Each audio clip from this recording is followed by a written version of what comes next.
Why, hello again. Do you remember me? I'm SkyShadow, the historical archivist who helped you last time. So, how did you enjoy Volume 1 of the Condensed History of Equestria? Since you've come back, I presume you've come for the second book in the series, am I right? Here we are, Volume 2, Starswirl, Equestria, and the Crusades. Shall we take a look?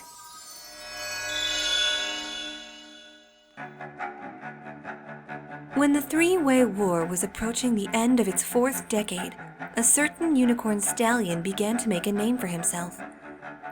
Though not of noble birth, he was immensely powerful and conducted studies on numerous spells. However, Starswirl the Bearded did not advocate the war and refused to aid the unicorn monarchy in their fight. Instead, he preferred to keep to his own research and distance himself from the conflict and other ponies as much as possible. The only exception to this was his apprentice, a unicorn filly orphaned by the war, whom Starswirl had taken in. However, his apprentice had strong feelings about the war, wanting to see it brought to an end, and as she matured, the two had many arguments about the matter. Eventually, it was the recklessness of his apprentice that forced Starswirl's hoof. On one of their many journeys across the land, they came upon a particularly fierce battle. The Spellstone barrier in an Earth Pony town had failed, and the fighting had spilled into the streets, endangering every pony who lived there. Starswirl's apprentice recklessly charged the battlefield, intent on protecting the young foals of the village from the horrors of war. Fearing for the life of his apprentice, Starswirl at last stepped forward, and using his immense powers, single-hoofedly brought the fighting to a halt. And on the spot, he forced the stubborn tribal leaders into a non-negotiable peace treaty by literally bullying them into it. This was known as the Treaty of Stalliongrad. While this ultimately led to the end of this ages-old conflict, sadly, the relationship between Starswirl and his apprentice was not so easily mended. The actions of Starswirl's apprentice had gone against her master's wishes, and while Clover the Clever would become a celebrated magician in her own right, the relationship she shared with her master was forever strained. Of all the magicians of this era, Starswirl remains the most prominently documented. The princesses have even dedicated an entire wing to his life's work here at the archives. However, the truce he had created between the tribes was fragile, and when Starswirl returned to his studies alone, there was no one to act as mediator. The tribe shared a begrudging peace of necessity. The Earth ponies needed the sunlight and good weather provided by the unicorns and Pegasi, and every pony was dependent on the crops they grew. But years of enmity were not so easily dispelled. Their peace was held together by their codependency, but the tribes were cold towards one another at their exchanges, each festering hatred for the others. It wasn't long before the world around them became as cold as their hearts.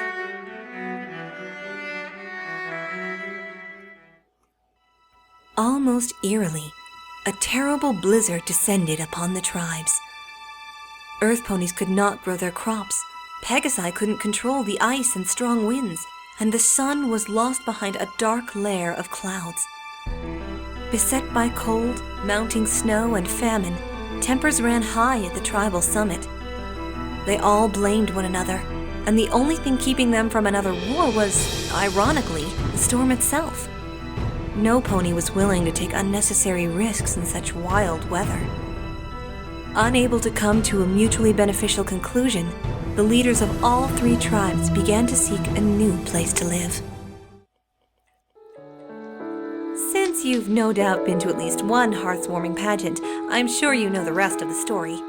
In their search for a new land, the leaders stumbled on one another and began to fight, which in turn caused the blizzard to descend. They found themselves trapped in a cave, the walls frozen. Faced by their own inevitable end, they at last put aside their differences, creating a magic spark.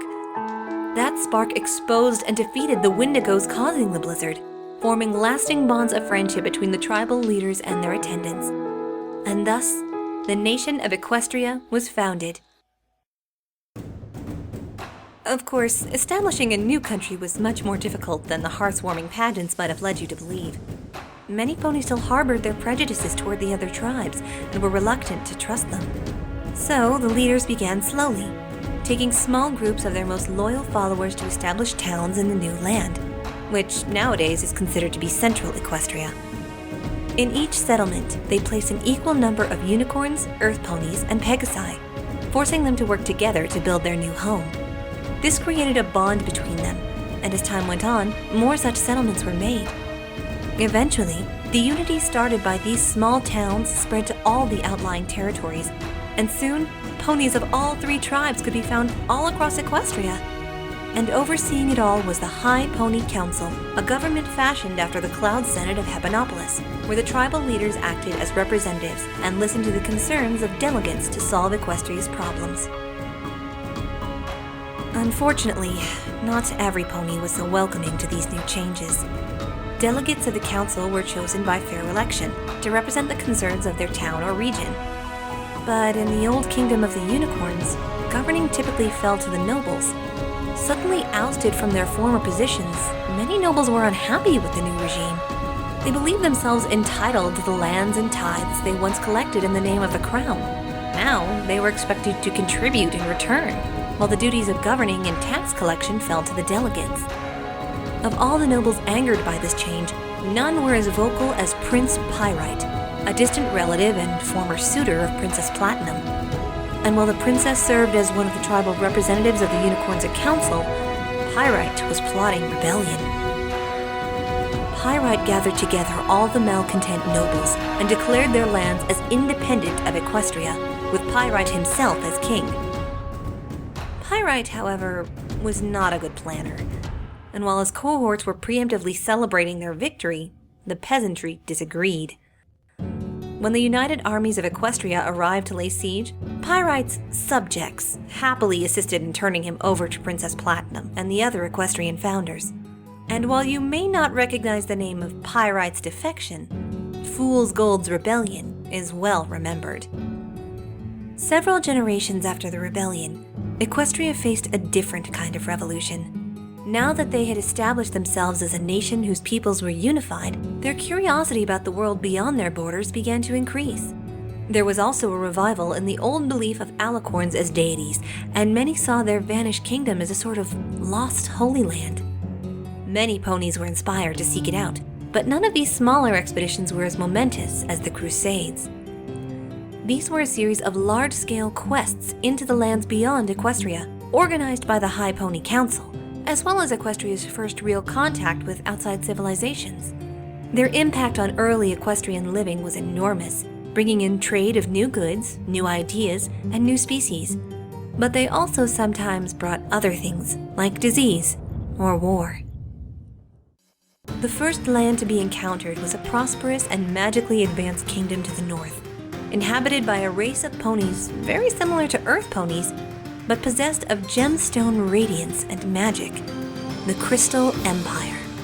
When Equestria had still been divided by war, the Empire flourished, watching sadly from afar. But even Arching Thunder the Great didn't dare attempt to challenge the Empire without magical aid, because the Empire was protected by the great power of the Crystal King. He was a mysterious pony that almost never appeared in public, even to his own people. But he had ruled for centuries, and in the wake of the cataclysm, he created a haven for all those ponies who had come to him in despair. When Equestria at last sought out his nation in the Crusades, he welcomed them peacefully, with friendship and guidance. But the Crystal King never once revealed himself, and Equestria was no closer to the Lost Kingdom. The next crusade sent out was not nearly as successful. Saddle Arabia was an arid and unfriendly land far to the south, past the Badlands.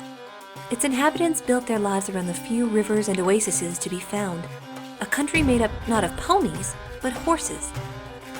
At first, things went well, and the Crusaders were welcomed, albeit warily. The Saddle Arabians were particularly uncomfortable in the presence of unicorns and magic, but tolerated them for the sake of trade. Things took a turn for the worse, however, when the Crusaders expressed their interest in finding alicorn relics. It was learned that within the desert was an ancient temple supposedly built by the alicorns. A small group of explorers set out to find it, but were forcibly dragged back to the capital and executed for trespassing on holy ground. The High Pony Council was outraged by such a senseless act, demanding an explanation. But Saddle Arabia had already begun to forcibly eject Equestrian Crusaders from their land. Things quickly deteriorated from that point. It wasn't long before the two lands were engaged in a war that would last 7 years. It was a mare by the name of Enduring Patience that took it upon herself to end the war. Formerly a soldier in the Equestrian army, alone she entered Saddle Baghdad and the palace of the Sultan to learn his reasons for executing the explorers. Seeing a lone earth pony, the Sultan saw her as no threat and allowed her to remain. Every day, Patience would petition the king for his reasons, and every day she would be rejected. The populace tolerated her presence, but she was often abused and mistreated by them as a scapegoat for the war. Seeing the torment she was suffering at the hands of his subjects, the Sultan's daughter, Princess Mirage, moved Patience into the palace.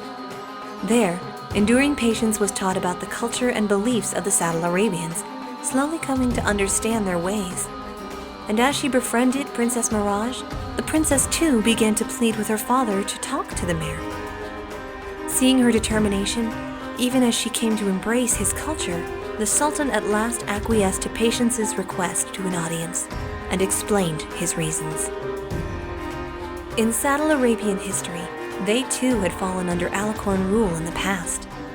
Their land, once a flourishing paradise, was used as an area of magical experimentation, and over time, the country had become the arid desert it was known to be.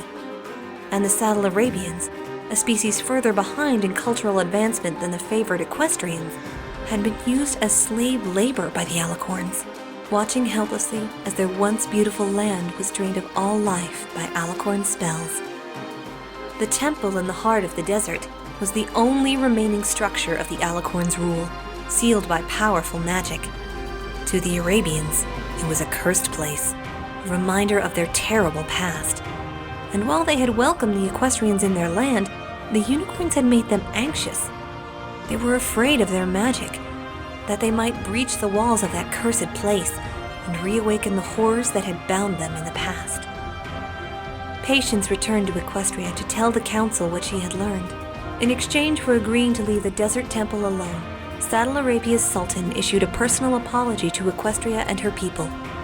And while it would be centuries before good relations were re-established between the two countries, at least this war had been brought to a peaceful conclusion, all thanks to the friendship between a simple earth pony mare and an Arabian princess.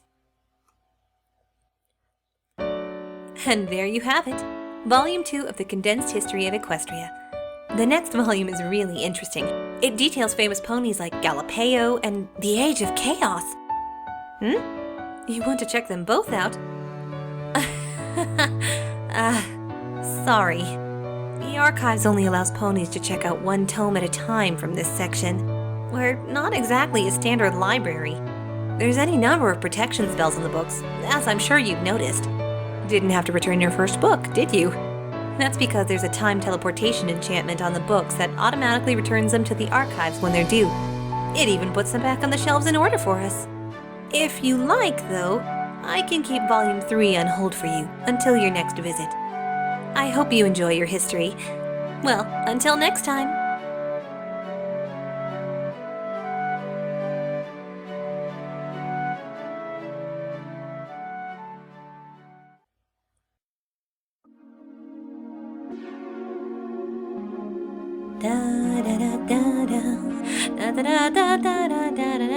Huh?